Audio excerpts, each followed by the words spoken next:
Ah. Mmm. Para naman sa sauce, paghahalu-haluin ko na siya sa isang container. Dark soy sauce, di kumki. Baka naman.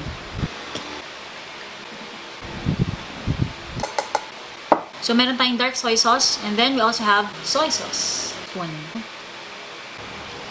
Oyster sauce.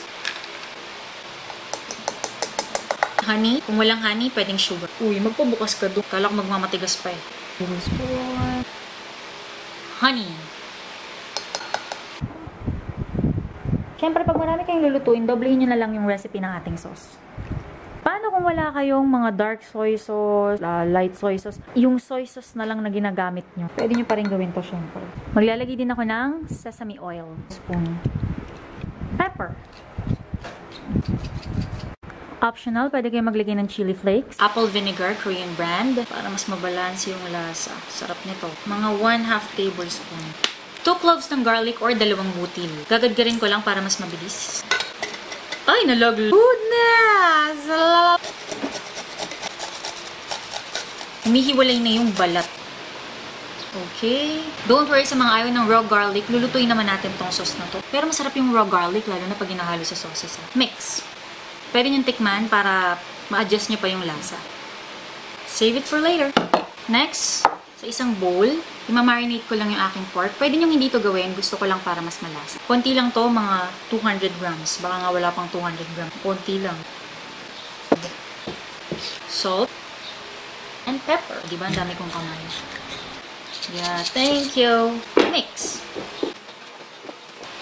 And then, yung sauce natin kanina, kukuha tayo ng konti. Pahingi.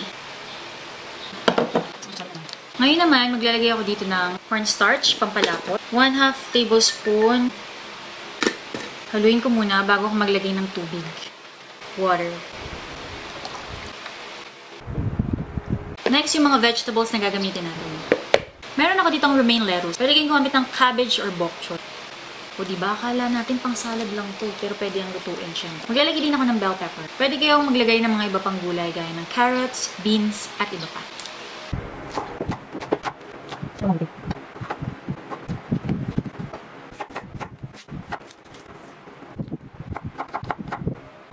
Eh na nga mga lodi, na-prepare ko ng aking mga ingredients. Ngayon, papakita ko sa inyo yung pansit na gagamitin. Ito from Bicol, pansit ba to? Yes, let's start cooking mga lodi. Gamit ko itong die-cast series ni Masflex. Napakagandang gamitin. Buksan lang natin yung ating induction cooker. Mainit na. Yan yung ating mga Masflex pan. Non-stick yung mga yan. Hindi mo na kailangan ng maraming oil. Pwedeng cooking oil lang. Pwede gamit ako ng butter. Pwede kang gamit ng margarine or cooking oil lang. Shrimp. Dito na natin. Salt. Pepper.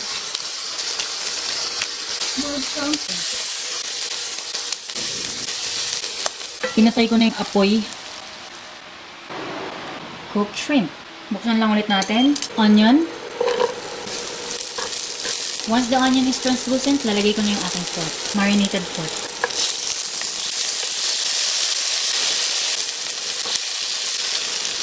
Ito, optional lang to mga lodi.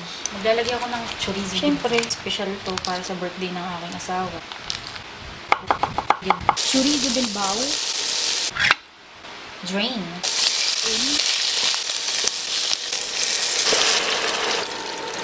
Sumapin. Sayang. Then, pakuluin lang natin.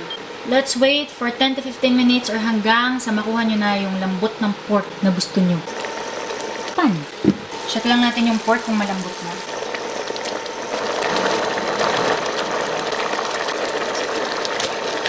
Lettuce.